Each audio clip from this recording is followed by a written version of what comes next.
Aku ndak melu-melu pokoknya. Marai kerontoran tau. Pak kok kapelan ya Pak ya baju? Napa? Kok serasi warna bajunya? Aja omongno tak ambung pisan ora. Lah ngene iki aku dadi jarak ngono. Instruksi kok kene jan patut Pak Yoyo bojone loro sumpah. Mboten aneh-aneh mboten nggih. Lah lek salaman ngeten, Mbak. Supaya awake dhewe nggedhekke rasa syukur dumateng Gusti Allah nggih. Niki lak cobi ningali astane. Nah niki to, niki ngeten. Niki drijine kabeh pinten? Gangsal. Gangsal nggih. Kenapa karo Gusti Allah driji iki digawe pisah-pisah kok ora dadi siji ngeten? Duka pripun niku, Pak? Mang ngeten jawi. Ngeten. Ngeten. Pamriyen napa? Men niki ini akhirnya iso ngene.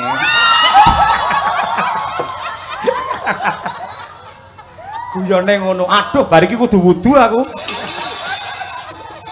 Pripun? Niki Ngeten. drijine lak 5. Ngeten. Jangan ya 5 to. Nggih. Men iso nggih Supaya salaman. bisa. Lah, lek salaman iki lambegar ngeten. Nggih. Nuduhke iki keagungane Gusti, Nggih. amun to iki pisah-pisah ngono, terus akhirnya iki dadi kan ngene. Ngene. Nah, Gayane padhe nisir nyekel lho, Pak. ora tak umbah 7 dina. Bu Kesi, Pak Yoyo, ya Allah, suatu kebanggaan saya bisa hadir di sini. Derekne Pak Yoyo di acara wayang kidulan Gebyar Budaya Mataraman. Leres Nggih. Terima kasih banyak buat tentunya apa ya, Pak Bupati. Tadi sudah pulang kok, tapi tadi sudah ketemu sama saya, alhamdulillah. Nggih to. Nggih. Nggih, alhamdulillah. Terima kasih banyak buat Pemkab Ponorogo tentunya. Pariwisata Provinsi Ponorogo. Nggih. Jawa Timur. Nggih. Iya ngono. Nggih. Lah Ponorogo kan Jawa Timur tuh. Nggih. Ketoke sampean lek omong kok salah-salah apa grogi karo aku Pak, ketoke. ya Allah, Pak. Nggih. Grogi sumpah kula. Alah, ora Niki apa-apa. Kepanggih malih kalih jenengan. Oh nggih, syukur. Nggih. Yang kedua kali nggih, Bu. Nggih. Kangen lho Pak kula. Kangen. Awakmu muni kangen. Kula niku nggih kangen kalian jenengan ning apa daya to, Mbak. Kula isone mung nonton teng YouTube, jenengan yen pentas teng pundi-pundi kula tingali. Kula anggere jenengan niku pamane nembang tambal ban niku. Aku iki tukang tambal ban. Kula lagi menghayati kali Bu Kesi HP-ne langsung saut. Delok apa? Tenang Ayo to, ndi Pak. karo aku? Ayo kowe ngono. ngoten. Nggih, ngoten niku. Saya tuh Bu jenengan cemburu to Bu kali kula. Ora Dek Silvi. Pripun? Jujur wae yen ngene lho Dek. Pak Cahyapun tadi ku memang idolane ku sampean. Nggih. Dadi api-apike wong wedok ya. Ya, api-apike wong wedok iku ngendikane Pak Cahya, lamun to sing lanang kuwi oleh seneng karo wong wedok liya ning bojone ku ya merestui. Kuwi api-apike wong wedok, Dek. Ora enak sih kaya Bu Kesi. Ngono lho Pak, luar biasa. Sik, tepuk tangan apa duane? Padha ndiko. Mendukung iki mau Pak Cahya karo Mbak Silvi. Iya. Ora sampean lek ngendika piye Bu Kesi mau sayang? Piye sayang? Alah lek wis ngono sang saya. Aku kula biasa nyeluk bojo sayang. Raden Janaka nika tengwayang kan figur tokoh sing ganteng, santosa lahir batin, sekti mandraguna, ning ngendi-endi diedani wong wedok. Nggih. Lah, Dewi Wara Sembadra niku ibaratnya nggih kula. Jadi suatu kebanggaan kalau seorang Sukesi atau Dewi Wara Sembadra iku iso ngrabekne bojone karo wong wedok sing ayu jenenge Silvi Kumalasari. Ketoke omongane ngono kuwi kaya ikhlas-ikhlasan ning atine panas itu. Ya Allah. Guyon. Guyon no Pak tabungan. Tapi namung guyon. Mana kula manut guyon kenek tenanan ya oke. Ya Allah. Mbak Estu jenengan wes dan Dek Silvi. Dalem. Wis ben seneng atine. Awake dhewe nyeneng-nyenengke Pak Yoyo, etok-etokan wae ya. Wis diseneng-senengke ben dawa umure ngono. Amin. Ben semangat lek ndalang ben semangat. Iya. Nggih, ngoten nggih Pak nggih. nggih kudu dawa umure mergo liyane rene sing dawa ya. Silakan menyapa warga masyarakat Ponorogo Sumoroto dilenggahi kali Mbak Yatno barang menika sesepuh dalang. Nggih, saderengipun kula aturaken sugeng dalu. Assalamualaikum warahmatullahi wabarakatuh. Waalaikumsalam. Kagem masyarakat Ponorogo, tentunya warga Sumoroto, terima kasih banyak sampun hadir ningali wayang kulit. Mpun kondur sampai tutuk lho nggih Pak nggih. Pak Bu, iki dalange jan jos. Sinden-sindene nggih jos. Nggih. Wis mugi-mugi sedaya mawon ingkang sami rawuh dhateng ngriki pinaringan seger kewarasan, panjang umure. Napa ingkang dados gagayuhanipun panjenengan sedaya saged kasembadan Pak Bu nggih. Amin. Amin. Mas Dar, ayo. Pelok 6, ayo nggih. Ayo, mumpung sing ngentir nguyuh, ayo nggih. Dimin rondo dijamin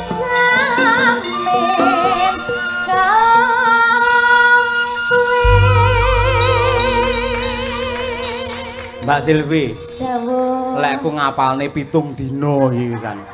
saestu niku. Kula sakjeke dadi dalang ora tau duet kali sinden nembang niki. Nggih, spesial kagem panjenengan kula tembangke. Alhamdulillah sembah nuwun nggih Pak nggih. Alah sami-sami. Sik to ya Allah. Kok eneng ya wong lanang kaya ngono. Ning ngarepe bojone ngrayu wong wedok liya kok eneng lho, kok tega masyaallah. Biyen ketok apa saiki ketok apa bapakmu ya Allah delok anakku sing saka pondok.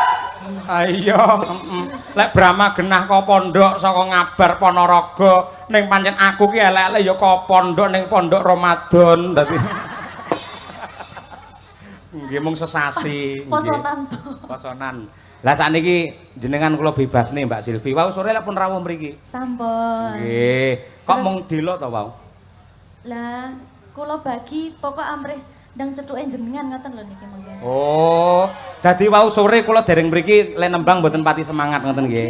Sakniki semangat nggih. Kula padosi jenengan kok dereng minggah-minggah ngoten wis. Nggih. Tak ndang kalih sik engko ben ndang. Kula ajeng minggah pripun wong tangan kula diborgol kali Bu Kesi. Tapi tenang mawon Mbak Silvi niki bukesipun kula jujer.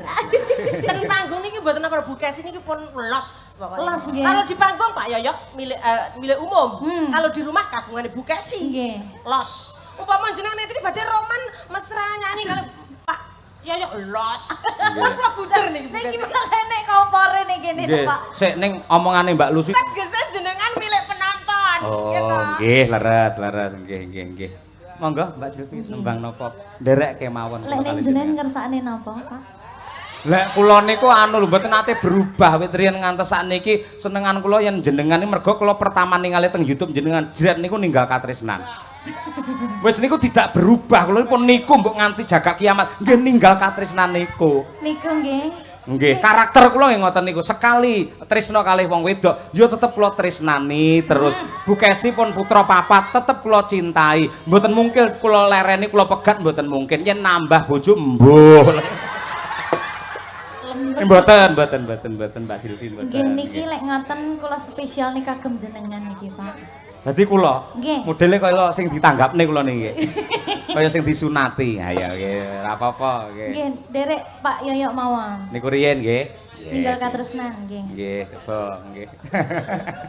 Nggih dibawani riyen Mbak Silvi. Pun bebas nggih derek. Kangenku tanpa upama niku saged nggih. Ampun. Dereng-dereng kok bojo loro to, Pak. Nggih.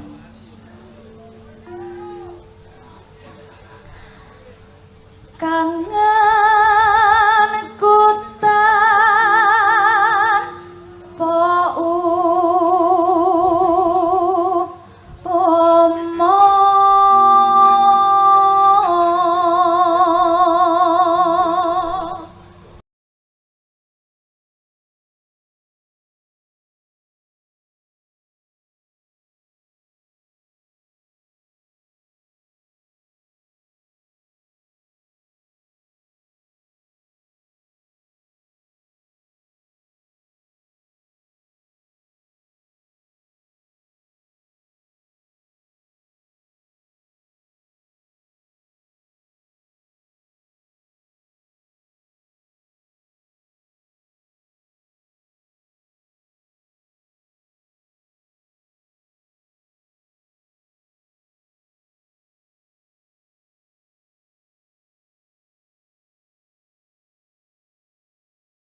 Kok swantene bening napa mike ngasta piyambak Mbak Silvi? Mboten niki saking panitia. Mikula ta niku?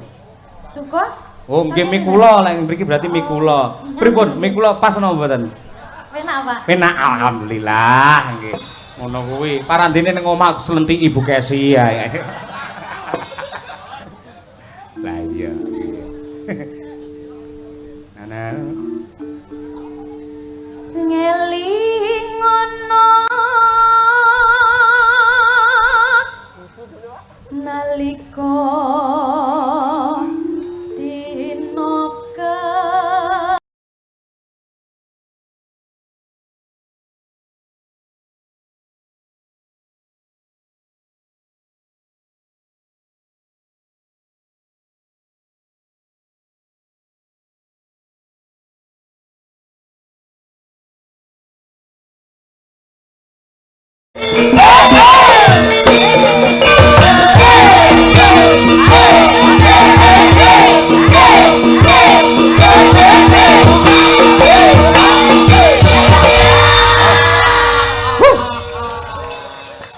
Dek, saiki tak jagongan dulu nggih, ngaso mik. Ayo nggih. Pripun ditabuhi Madangkara bingung mboten? Ndredeg lho Pak, saestu. Mergo sekarane dereng apal to. Nggih. Lah carane men apal, Pripun? sing rada kerep melu aku ya. Niku Nggih. carane nggih. Kapan-kapan mengke lek niku kula teng Solo kula tak dolan teng griyane jenengan. Estu nggih. Mangki yen dolan nggen kula dipasne pas bukesi teng kantor mawon dadi. Berarti kula ngubungi sinten niki? Biasane kan kula WA-ane kali Bu Kesi to. Ngubungi Larso mawon. Nggih. Nun sewu jenengan mangke ngantos sak telase limbukan to. Napa mung ngarep tok ngeten? Ngajeng tok. Bar niki terus kondur. Oh, berarti sak lagungkas bar niku jenengan saged kondur, nggih. Bapak. Nggih, siap. Sembah nuwun. Niku Brahma Kesawan niku anak kula. Niki? Nggih, pun teng pondok niku Mbak Silvi. Nggih. Niki teng pondok. Nggih. Niki pas teng griya. Betul, selaku guru pondok Nggih. untuk melihat bapaknya Ndalang supaya tidak terputus untuk mencintai budaya wayang. Ngaten niku. Nggih. Luar biasa. Nggih. Muga-muga apa sing dadi cita-citamu kasembatan ya Le ya. Amin. Dadi anak sing soleh, Amin. berbakti kepada kedua orang tua. Amin. Muga-muga ora entuk ibu anyar ya Le ya. Ngoten niku doane jenengan iki. Lho, raya ape to, Mbak? Ape to dong aku? Muga-muga ora entuk bojo apa jenenge ibu anyar lah ya ape to. Tapi jenengan ket mau sing dibahas kok niku, berarti enten pandangan mesti niki. Lah pancen sak umur kula niku pandangan hidup. Mung dipandang tok wis hidup, ngoten nggih. Ngoten niku. Nggih. Nggih, niki berarti setengah lagu malih nggih, Pak? Nggih, tunggal melih, nggih. Jenengan enten requestan malih? Mboten, nggih. Mbok menawi enten niki pamundutan saking Wiyaga Madangkara. Wah, nggih. Apa Mas Danang niku sing seneng anu, nggih. Mbah Wir niku ayo nggih. Apa sing cara saiki ngoten nggih saged kok kanca-kanca. Napa? Kusuma Wijaya nggih. Kusuma Wijaya. Oh nggih. Kusuma Wijaya nggih. Coba kaya apa? Lakon iki ayo. Madangkara iso ngiringi Mbak Silvi Kumalasari. Ayo nggih. Mboten kula sing bangga niki, Pak. Non? Saken nderek ning jenengan bangga kula. Wah nggih.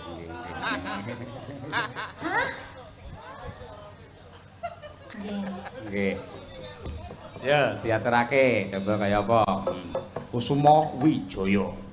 Kusuma adalah bunga yang indah, Wijaya adalah kemenangan. Semoga hadirnya Mbak Silvi Kumalasari di Ponorogo menjadi keindahan dan kemenangan untuk warga masyarakat Ponorogo.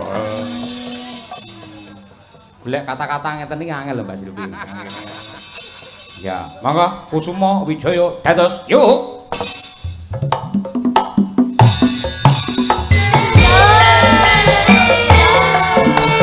Mbak Silvi jenengan niku nggih.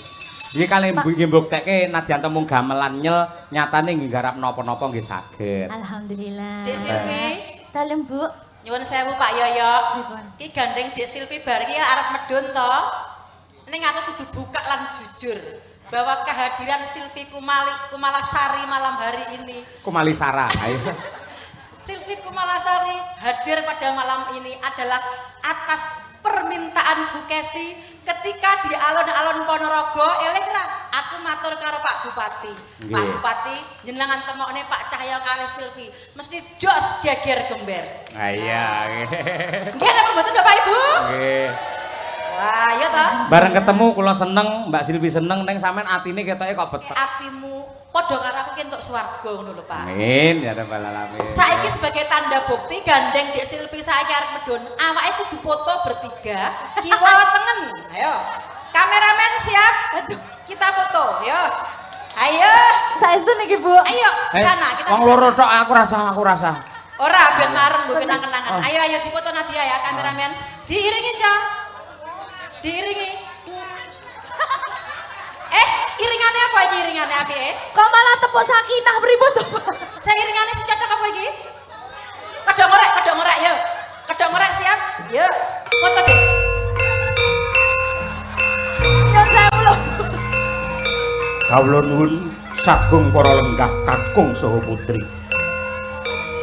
Menika adicara pawiwahan ingkang benten kalian padatipun. Pak Yoyo hadap sini dong. Nah, aku jane ora tau lho madhep penonton malah. Demi aku. Oh nggih, nggih. Aku mosok ngadeg. Duduk. Nggih, duduk nggih. Lenggah mawon, Pak. Duh, ya Allah. Gusti nyuwun ngapura. Nggih, pun. Iki permintaanku ya Pak, iki ora permintaane di Silvi. Iki sebagai tanda bukti yen aku ki tresno banget karo sampean Pakmu. Aku ndak melu-melu pokoknya. Marai keronto-ronto.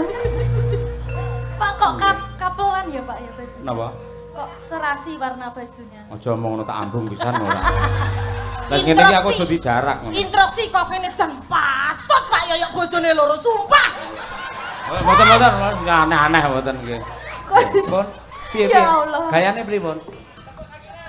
Hah? Yo dirangkul to.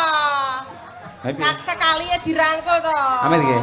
Rawa. Piye Pak Yoyo Aduh, tamu. anak piyambak mawon. Ya, pun. Pun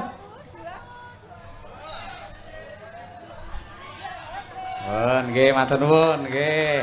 Niki namung pas seduluran Bapak Ibu, mboten mungkin nggih. Namung pas seduluran. Nggih, sembah nuwun Mbak Silvi Kumalasari dan semua penggemarnya matur sembah nuwun nyuwun ngapunten nggih, Mbak. Sami-sami. Kula salaman riyen mawon. Nggih, monggo nggih ndherekaken. Lah. Sembah nuwun nggih, Pak. Kaya dilukmen lah wis. Mugi-mugi saged panggih malih kalih jenengan. Janji ya. Janji nggih. Wis ditodong. Ayo, nggih. Insyaallah Pak, sehat-sehat selalu. Nggih. Kalian Bu Kesi langgeng-langgeng Amin. sampai maut memisahkan. Amin. Ning mboten kesusu kula nggih.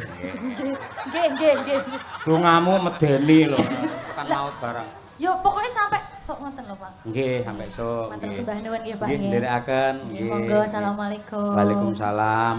Tering doa penuh cinta dan kasih kepadamu. Mugi-mugi langgeng anggenipun bebrayan ngantos dalem pinaringan rahayu wilujeng. Sekali lagi para lenggah nyuwun tepuk tangan untuk Mbak Silvi Kumalasari. Ayo, nggih. Nggih, matur nuwun. Sekedhap menika kula selani kejawi pepunden kula, inggih guru kula Mbah Yatno Rawuh. Menika pepunden kula Bapa Ladikun Adi Kuncara menika ugi dalang sepuh. Saking laladan gundik, laung ugi kepareng rawuh lan ugi ngersakaken ngregengaken swasana atur pisumbang dandang gula ingkang menika sandi asma gelar budaya Mataraman Ponorogo. Monggo Mbah Ladikun menika kula caosi wekdal sawetawis. Nah, kula suwun para lenggah sabar sekedhap. Nggih. Oh, Mbah Ladikun sing lenggah. Nyuwun sewu Mas Ayo. Nggih. Sugeng dalu. Nggih, sugeng dalu Bapak. Sukses selalu Mas Ayo tampil wonten Sumarata. Amin nggih. Asta jenengan ki wonten pulute to, Mas? Lah napa? Ya kok wayange belas ora keter lho. Wah, lah nggih. Mbah nuwun Bapak. Nggih. Rumiyin bapakipun Mas Yatno, Pak Kasman menika ugi mekaten. Nggih. Alus trampil pramila mugi-mugi menika murakabi dhateng Mas Cahyo. Amin ya rabbal alamin. Sembah nuwun. Nuwun sewu Mas Cahyo, ing Nggih. mriki kula mboten matur dangu. Namung kula ndamel dandang gula nggih menika werdine gelar budaya Mataram wonten Ponorogo. Inggih. Sugeng Dalu mayatno. Monggo. Gebyaripun acara puniki laras ngenyo memetri budaya Jawa endah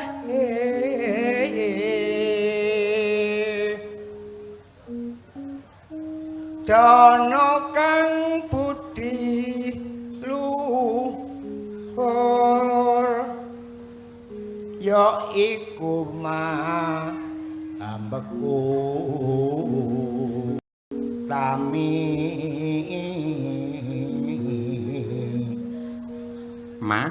mangesti mring kawasa tatak sarta tanggo rasa dalu Mas Lindro, Sugeng dalu Mbak Cangik, Mbak Limbu. Mas Andi TB sehat nggih Mas? Alhamdulillah pangestunipun panjenengan pikantuk sehat walafiat, Bu Cangik, Bu Limbu. Alhamdulillah. Luar biasa malam ini. Pripun Mas TB? Sumarata Ponorogo luar biasa, wayangan dalam rangka nonton bareng Indonesia lawan Irak. Lho. Kleru ngawur ae. Festival nggih Pak nggih. Festival Budaya Mataraman. Festival Budaya Mataraman niki kebenaran diadakan oleh Dinas Kebudayaan Pariwisata Provinsi Jawa Timur. Inggih. Sesarengan kalian sinergitas DPRD Provinsi Jawa Timur mapan wonten Ponorogo. Mas, piye Mas? Ngendikane Pak Giri Sancoko, Pak Bupati bahwa perekonomian di Ponorogo itu mengalami kenaikan 6-7%. Nggih. Yang hebat mboten namung niku lho Mas. Pripun?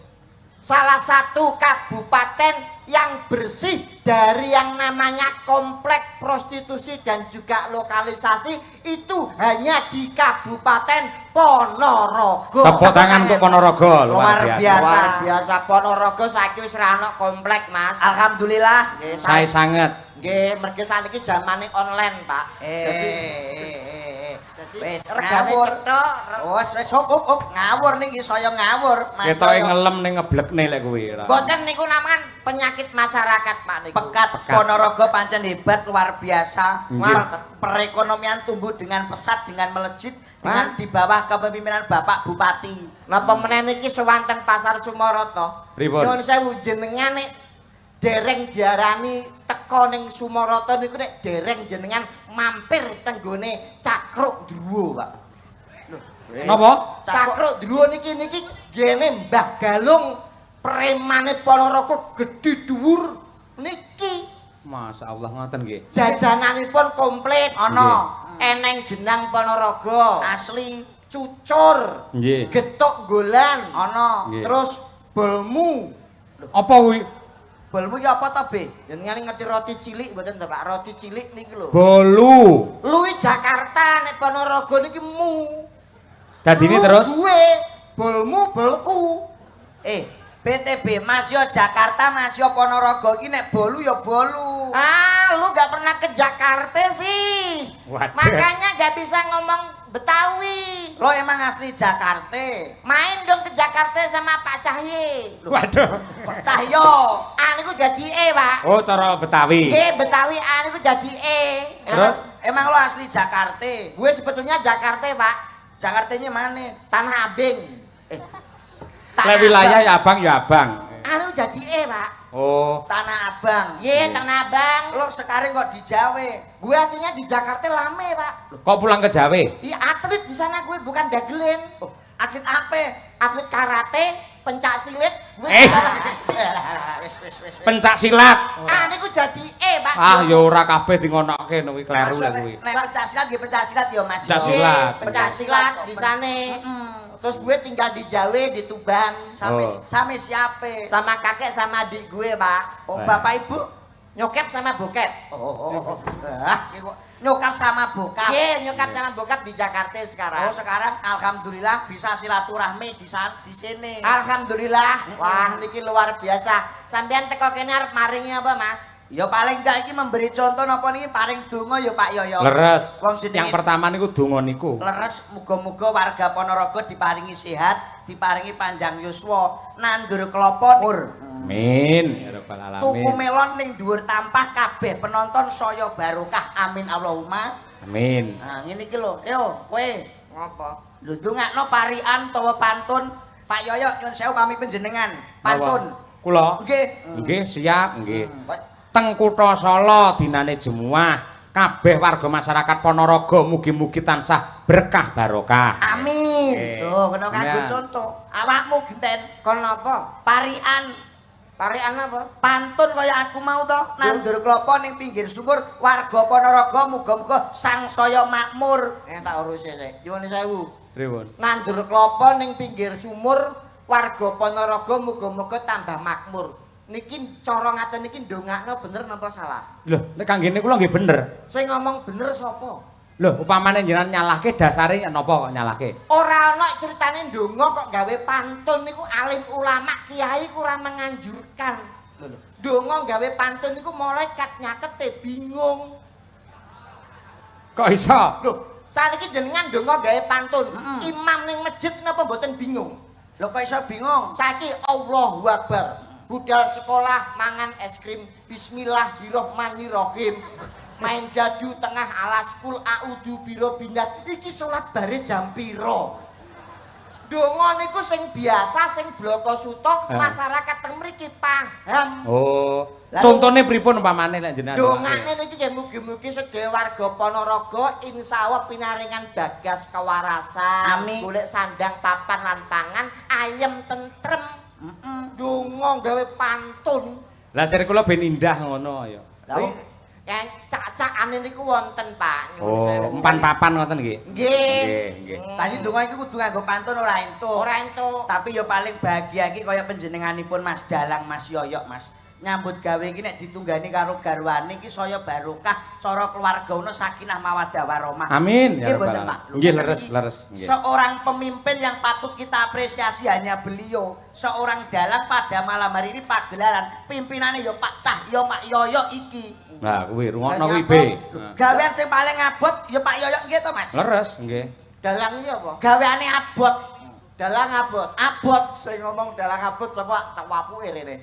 Lho, dalang karek dok dok dok dok. Oh, 80 yuta. Lho, karek 100 yuta abote kon ndi? Sik aku sing protes.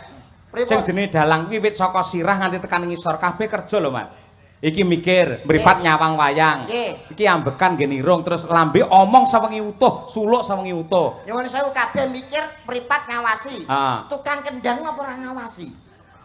Tukang kendang niku mboten ngawasi ngiringi wayang, bleset, Pak. Lho mboten niku tok, tangan kula sewengi ngobahke wayang sabetan niku ya Lah rekoso. tukang gender napa mboten obah tangane? Lah niki sing beda.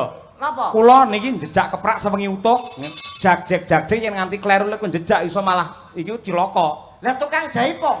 Lah pripun? Kendang jaipong nggih sikile niku melu obah.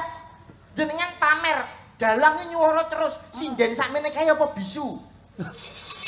Tapi abot lho dalang kuwi lho, Beb. Nyuwun sewu tak dalang niku abot napa enteng? Abot. Nek abot nyapa ben bengi tanggapan. Sik. Nek abot rene ngomah. Ini adalah tanggung jawab. Mergo dipercaya kalian pemerintah ing Provinsi Jawa Timur, Pak DPR, aku gelem ra gelem ya kudu nindakke amanah. Abot kaya apa tak lakoni kanthi ikhlas. Nyuwun sewu, dalang itu profesi yang enteng. Kula benerke sing abot niku prosesnya untuk menjadi dalang. Nggih napa mboten? Bener lagi, cocok. Ah ngono kok abolong abot tanggung jawab ngono ya 100 juta ditampa. Be, kowe ngomong aja ngladra aja ngawur nyuwun sewu lho Pak Yoyo. Pripun, Kowe Mas? iki bengi iki nek ora ana wayang, ora nek Pak Yoyo arep melu sapa? Nyapa? Lho, kabeh iki yoga sinden tanggung jawabe Pak Yoyo. Kabeh yoga sinden tukang son ki wedi karo Pak Yoyo. Alah omonge sapa ana sitok sing ra wedi. Sapa? Iki. Ayo jajal yoga sinden tukang son kabeh oleh wedi.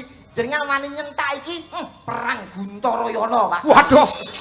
Perange sapa kuwi? Perange Arjuna karo Prabu Hanacaraka. Niwata kawaca. Nah, Niwata kawaca. Wong kowe iki lho, nek ora nek Pak Yoyok, nek ora nek wayang, kowe arep melok sapa? Bengi iki bayaranmu iki Pak Yoyok sing nyekel, sing gawa iki Pak Yoyok. Ya Rai, lah jare sapa? Lho, sing bayari ya Dinas Pariwisata Budaya Jawa Timur to. Pak Yoyo itu perantara, ibaratnya kaya bank. Apa-apa. Sik, saka panitia diparingne aku to. Nggih. Upamane ora tak paringne jenengan lak ora entuk rejeki. Nyuwun Bu Kesi. Lho, Wani kali Bu Kesi? Bu Kesi tak omongi, jatahe TB aja dinehne Bu Kesi. Mendhi Bu Kesi manut karo aku mergo aku imam rumah tangga. Ora mungkin wong iki biyen tilasanku kok ora Eh! mungkin. Ngawu-ngawu.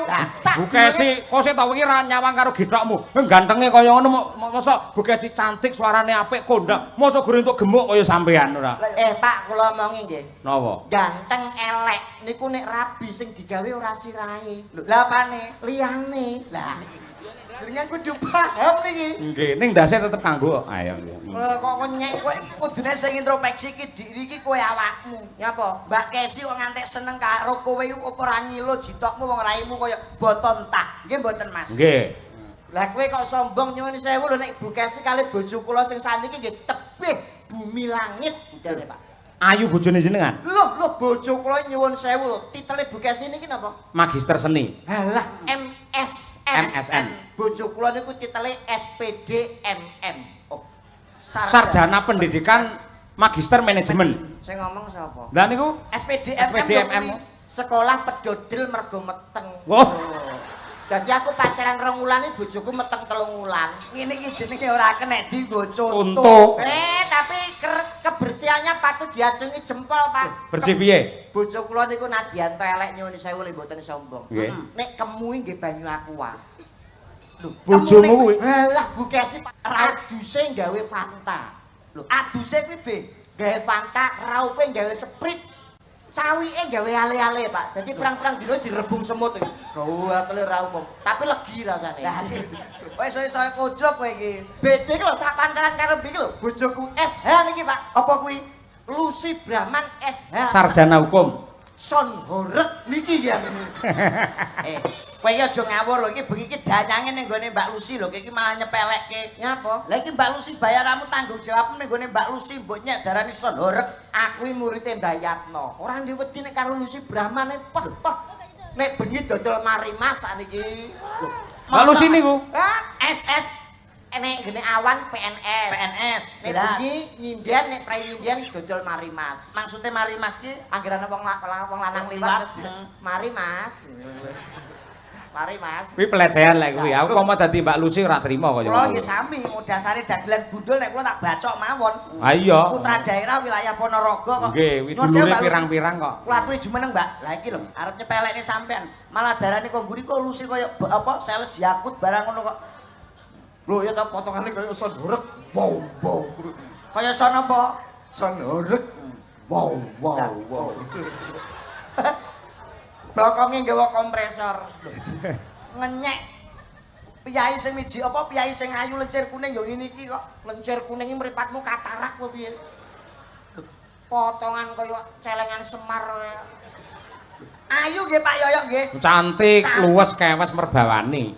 Nyuwun sewu, selamat malam wilujeng dalu Mama Lucy. Selamat malam. Pripun kabaripun Ibu? Sae. Wah, piyai kok alus ngeten nggih Pak Yoyok. Nggih. Mah, ngene iki lho kena kanggo contoh. Alus apa? Alus itu wayangan. Dajal meni reokan kebayak dicoplok karo ngowo ngene. Wilujeng dalu Mas Cahya Puntati. Inggih, Mbak Yu sugeng dalu. Mugi tansah pinaringan kesehatan panjang yuswa lan kasuksesan panjenengan sekalian garwa lan sak kanca. Amin ya robbal alamin. Matur nuwun donga pangestunipun. Matur sembah nuwun sampun ngregengaken acara wonten wilayah Sumoroto khususnya. Nggih. Kami mewakili warga masyarakat Ponorogo luar biasa merupakan suatu kehormatan. Matur sembah nuwun nggih, Mas. Nggih, semanten ugi kula nggih ngaturaken panuwun dumateng Mbak Lucy Brahman. Nggih. Mugi-mugi tansah pinaringan sehat walafiat. Dawah sami-sami. Panjang yuswa. Injih. Murah rejeki. Amin pangestunipun. Apa, Be? raiku ditabrak bis Jaya. Kok Bisaya? Lah kowe manggonmu ya kono sirahmu kok. Sing ra ngerti unggah-ungguh ya iki. Lho, iki sing asli wong Jawa Ponorogo sing paham tata krama ya iki. Nyuwun sewu jenengan niku ndamel gelungan, kebaya, jarik, paling gak sopan santun tetep dijogo. Nek karo ngendika karo Mas Yoyo niku ningali pawakan. Nek awake cilik iso nyuwun sewu Mas Yoyo dangu mboten pinanggi. Nggih, luwes kene ya. Nek lemu iku aja mengguri. Lho, yo nek sing ngerti kan nyuwun sewu Mas Yoyo pripun pawartosipun. Ngarep Dangu ya? mboten pinanggi lho Mas. Nggih. Mengarep. Oh, malah mengguri. Suwun pangapunten sedaya kalepatan lho Mas Yoyo. Mbak pilih kula wonten klentunipun tembang wonten dalu menika. Matur sembah nuwun sampun ngregengaken acara dalu menika. Mbah Nur sedaya penonton. Matur suwun. Ada kinang nek coplok lho, Aja banter-banter. Lah kene iki ku ya Kowe ngono. banter-banter mbayatno terus mesti kae lusik ana apa mesti melu ngene.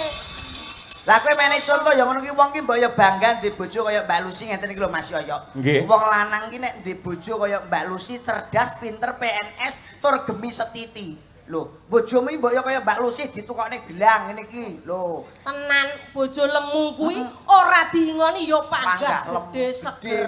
gede. Bu Kesi kuwi mbiyen cuwilik dirabi karo Mas Sayo pun tadi ayem ya awake seger. Kuwi tengere iki ayem.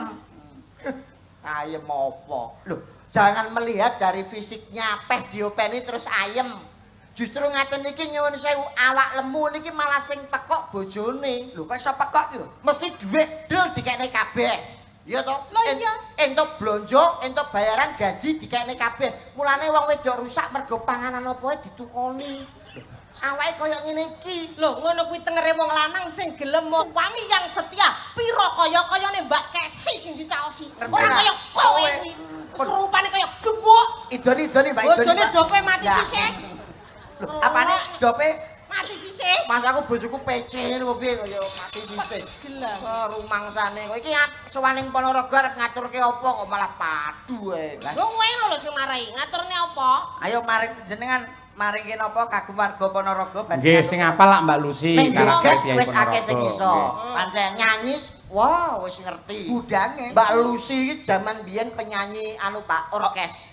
Nggih, Lagu leres. apa, Mas? begitu nyanyi patang lagu iki nek bangun omah, Pak. Lho, kok iso? Kok iso ngono? Tenan iki sing ngantem boto, semen, pasir. Wes Kowe aja meneh dadi bener piye mriki niku seniman banyak. Hebat. Banyak kanca-kanca dalang ramu sing Leres. dipasingani Mbah Tiatno dan kawan-kawan. Di Nggih. sini juga ada campur sari kondang. Betul. Dulu pimpinane Pak mantan Pak Wabu. Oh, Nggih. piye kene pinter nyanyi kabeh. wah hebat luar Nggih, biasa. niki nggih asline nggih mriki niki. Oh, asli putra Jadi, daerah Sumoroto bener. iki. Jadi Pak Cahyo tadi juga bener dawuh Bu Kesi kuwantuk rezeki luar biasa. Sebenarnya Mbak Silvi itu sudah tidak menerima job wayang. Nggih. Tapi karena bejone Pak Yoyo neh, Nggih, Mbak pripun? Silvi blidru akhirnya balik ketemu cintanya. Sesuai janjine karo Mbak Kesi ya. Nggih, Nggih, Mas yo. nggih, leres. Mbak Kesi janjine somben lek wayangan lagi di Ponorogo Iya. nekakne Mbak Silvi, Nggih. Mami Lucy Nggih. kalih kula. Nggih. Lah kowe melok sapa? Melu sapa? Melok sapa kowe? Aku mang di Pak Yoyo ditelepon dari provinsi. Aku yo karo TB. Lah kowe rene melu Aku sapa? karo Mama Lucy wis jelas ning alun-alun Ponorogo karo Oh, jenengan. jelas, jelas. Sesuai Lah. janjine Pak Bupati. Tiwas bunyal banyol ora cetha iki melu sapa. Jenengan sing telepon sinten? Langsung EO dari provinsi. Sampean? Iya iya. Sampean? Aku Mama Lucy. Wayu pimpinane EO nih. Lho aku mbok telepon lho mau. Lho. Loh, sapa sing telepon kowe? Lah ngomong B tanggal 11 ning Ponorogo wayangan Mas Yoyo. Sapa kowe?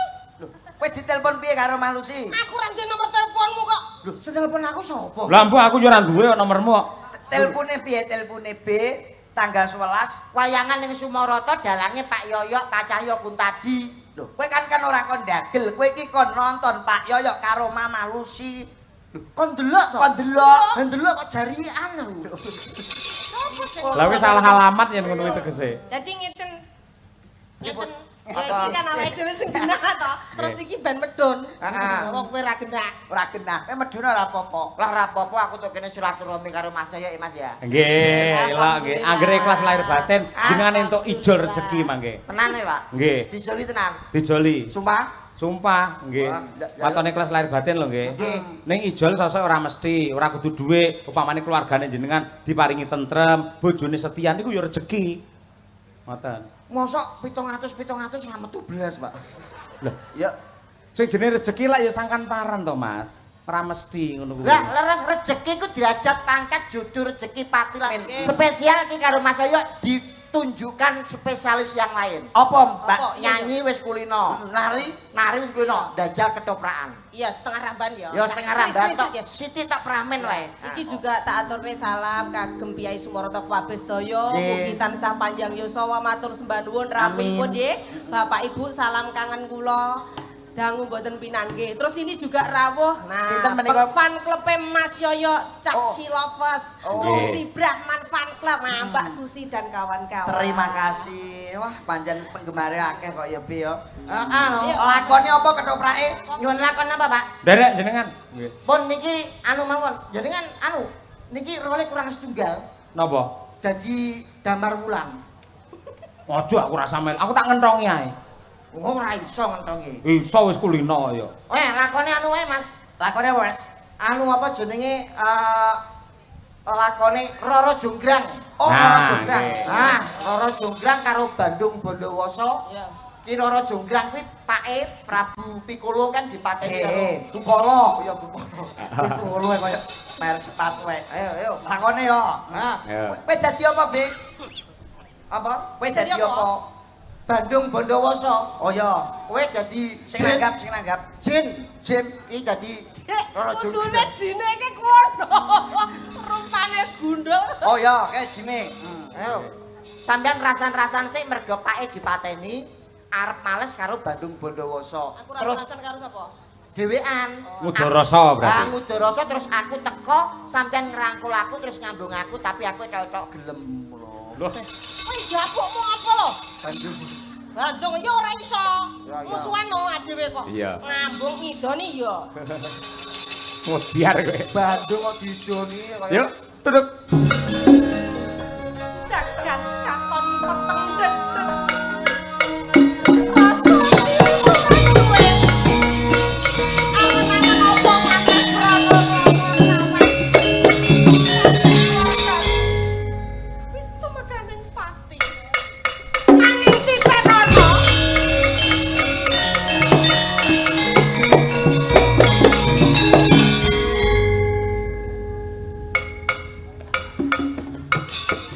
Nah, alon-alon. Sirah. Ora gelem. Nah, Monggo jenengan. Ngendika. Nggawa nrimo iki sing kedadian ana ing papan mangke.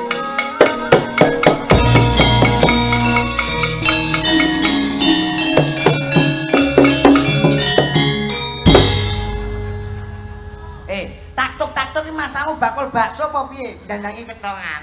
Kentongan wedandane Mbak iki Jograng iki ben ngomong sing Jograng, aku sing teko Jograng.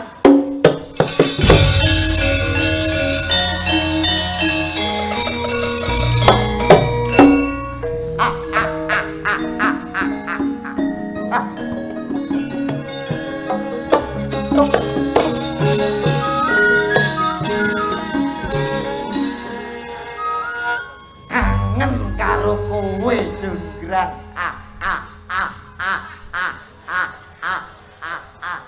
guyu iso arang-arang ngono. Grang, tak sengaja teko ning papan kene aku kangen karo kowe. Kathokmu isih tak simpen Jograng. Mosok langsung kaya ngono. Jograng apa futsal to? Kula niku kedane kali Jograng mergo nyimpen iki lho, Pak. Coba to sawangen ukuran. Bandung Bondowoso. Jograng. Iki bandunge kocluk lho. Nyapa kowe ku? Ora nek Bandung kakakku masa semono gedine. Dol gundul. Kowe aja cengok nemen-nemen. Sikilmu ku keliru. Lho, bolongane kurang siji. Iki gak buntut to. Buntut mbahmu ngono. Iki yo sikil, kiku kok walah yo yo. Dong, juk Bandung kok katoke adijah. Jonggrang. Jonggrang. Sepet-sepet saune mentah diempet-empet saya ora betah. Aku teko ning papan kene tulung ladenono katresnanku ya Jonggrang. Wong orang ngilo karo kitoke dhewe. Nyapa? Sutik nyawang rupamu Bandung. Panjenengan. Dadi wong lanang aja sok kegeden rumangsa. Sendro Pak Des, sendro Pak. Apa? Iki lho sendro iki. Wah. Sendro gamelan Ganggu karo Mardi iki kok ganggu. Jenengmu sapa? tak gandrung bengi iki gelem ora gelem kowe Jonggrang. Rukun Islam. Gandrung apa pelinge piye to? Ora oleh kuwi Sing roman-roman kan akeh. Karepku ben iso mualaf lho Pak Dene. Wah. Sinebut pahlawan putri. Alah bocah ayune kaya ngene ayo manut aja. Bandung aja kurang ajar. Alah pertama terus kalem Sri Kuning Mustika Tuban. Aja kaya ngono Bandung, aja kaya ngono Bandung. Kurang ajar. Terus aku bakon. Minggat. Alah mojo kaya pitik jago arep babon epek terus akhirnya pelek gitu. Rasane kene kok Bandung. Aku tresno karo kowe wong ayu. Masa kukute jagat aku ora bakal nampa katresnanmu Bandung. Sopo iki? Mbanmu iki. Byongban. Aduh, kangen karo kowe Byongban. Bandunge ngragas men to. Kangen kali mbane, Pak. Wah. Putra Kanjeng Sirolawe. Ayo ilingo Bandung. Apa dadi? Aku ora bakal nampa katresnanmu. Sampeyan imut Bandung. Bengi-bengi njaluk ngemut. Bandung gudeg. Lah ngomong apa? Emut. Oh, emut. Emut ki eling. Oh iya. Waktuku kecil aku tak tahu yang penting. Aku kira film gue. Aku bari karep berhoi. Suka aku ya kesetrum lho. Dok prangkung Bojonegoro. Manut to ya wong ayu. Mak Bandung. Upama kowe kelakon dadi bojoku kowe bakal nyuwun apa? Nyuwun ambulan. Gawe Ya apa? Momot kowe kuwi. ora Jonggrang galak men kaya Lah brimop. Mas ya wadon ora Jonggrang kuwi ya pendekar pegel ora ati bapakku mbok pateni. Dendam kuwi. Dendam aku. Alah dendam kuwi bapak wis tuwa ya wis kena asma. Kalau wong mati saiki entuk beras akeh. Wis Bandung iki. Yo Bandung Bojonegoro. Mah Bandung mah. Babel. Yo, iki lek bawa iki Babel. Wiratmo. Hop. Iki lho. Kanes ya amit aku ayu-ayu. Bandung Bondowoso wis ora sambuk terus nenekmu ngalem bono aku. Wekasan. Aku metuku kapan? Sik urung aku duwe bebono sik. Durung. Ora ndang metu-metu. Iki sik gandrung sik urung njaluk serono. Kok koyo anoman. Kuwi dapukmu ki lho apa, Ndruk? Kula buta ora ndang dikon metu-metu. Ayo Pak buta. Tok aku duwe bebono sik. Wekasan sringune gugu. Wis ora sambuk terus nelekmu ngalem bono lekmu gandrung aku Bandung. Dadi kusumaning bangsa. Kowe pancen nyoto-nyoto tresno pengen ngepek bojo aku tenan. Tak rewangi pecahing dodo utahe ngludir aku tresno karo kowe. Ngono ya Jonggrang. Bandung. Pancen nyoto-nyoto kowe pengen ngepek garwa aku duwe bebono. Kowe Nah. iso minangkani apa ora? Bebonomu apa wong ayu? Ngono ya Bandung. Heeh. Aku gawekno anak cacahe 1000 Bandung. Anak 1000. Sandi kok anak. Alah, limoe dengkul seyek kok apa meneh. Kaya yaya manten pertama kaya wah limoe dengkul geder kabeh. Njaluk apa kowe? Aku nyuwun mbok gawek ke candi cacahe 1000 ananging sadurunge para esok candi kuwi kudu dadi Bandung. Ayo buktekno kowe iso apa ora? Bakal tak turuti penjalukmu. Coba buktekno Bandung, ayo. Piye? Toprak kok srepek nyeluk yo deng tang tang deng tang tang deng. Oh, geteran ya. Panjang kae tolok ukur kerawitan lho kok kleru lho. Mo nem.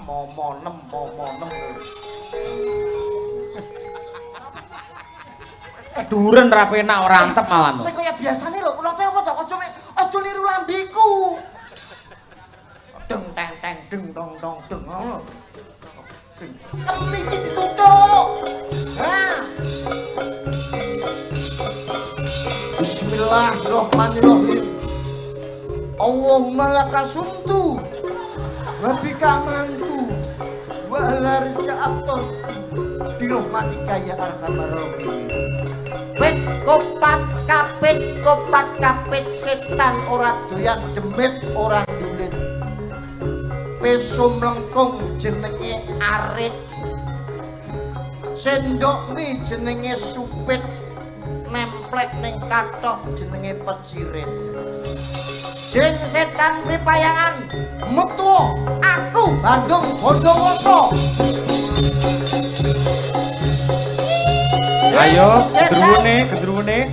Jeng setan pripayangan metu wit.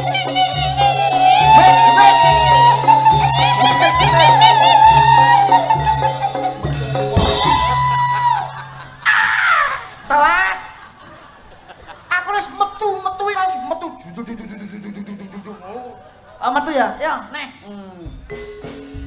Setan layak dolan demit orang demit. Demit.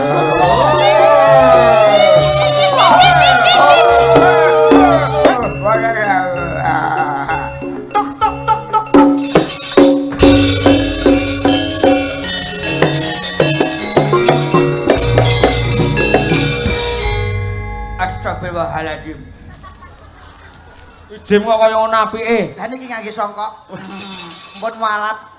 Sin Wajah dawuh.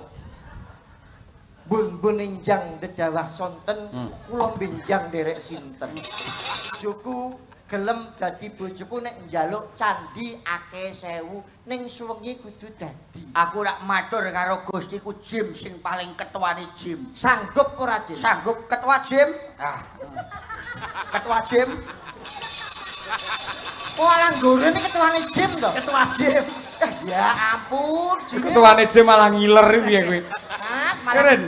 entek lianggaran iki. Wah, dawuh panjenengan damel ki napa Ndara? Gaweno candi cacahe 1000, Jin. Oh, mengenai ngoten kula Suwengi kudu dadi. kula israhaken Ndara wilahe kaya ngene. Ya tadi. Sik, dongamu iki piye? Omonganmu ora cetha belas to. Lah wong Jim iki untune metu ya ora jelas to, Pak. Pak ki kok goblok. Kowe ora tau ndelok Jim kuwi apa? Aku lho duwe situsé Jim.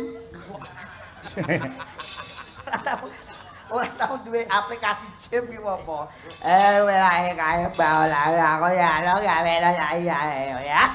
Iya, goreng. Lanjut cepet yo, tadi yo.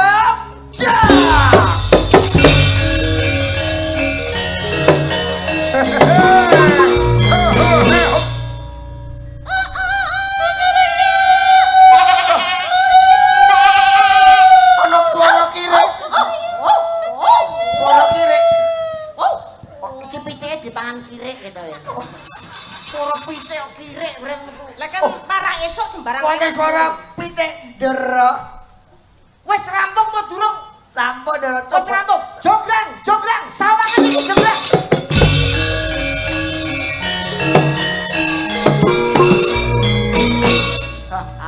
Candi Sewu wis dadi.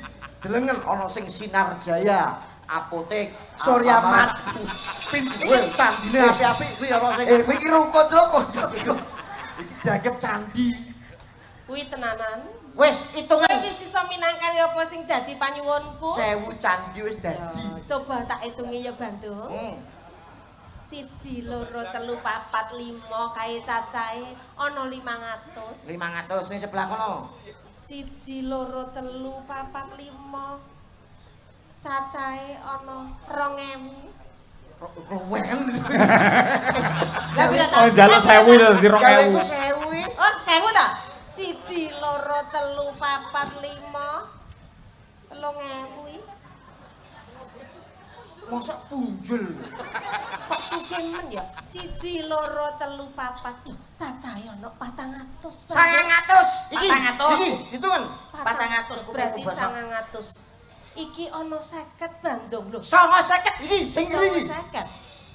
Iki ana 40. 50. Ora neng, Piro iki? ora neng Piro iki? 49. Tapi Sing cilik kurang 1000 Bandung. gede candine. Wah, Banen teh akhire. banen teh iki. Bandung Bondowoso wis ora usah ngendo kowe. Tegese kowe ora iso minangkani apa sing ndak suwun Bandung. Kanggo jangkeping 1000 candi ora ana liya, ya mung kowe. Ae.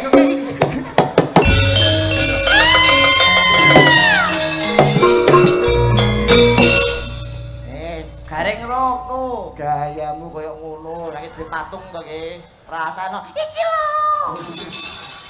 Mogetan. Loro candi 1000 loro jonggrang pun dados. Pun dados nggih. Ah, Nggih. Aku ijazah dadi buta apa ora? Engko sing kok metu. Bodolan metu neh kowe. Niki diatur nembang Satu lagu Mbak Lucy Brahman, monggo derek jenengan. Rene. Kurang ajar iki nek omahku dhewe kok kowe dulak-dulak pipiku. Isin aku didelok tangga-tanggaku iki. Nggih. Ngono ki jenenge resopan ra ngajari karo aku. Kok dulak-dulak bokong bareng. Ora wambung pisan kowe. Mbak, keprok ngene iki lho, keprok ngene iki. Pun. Aja. Niki ngeten Mbak Lucy. Sing rame nyuwune. Nggih. Niki nuwun sewu kula wasriyen dari Bumdesma Kecamatan Kauman. Permintaan tembang Lintang Asmoro atau Tombo Kangen.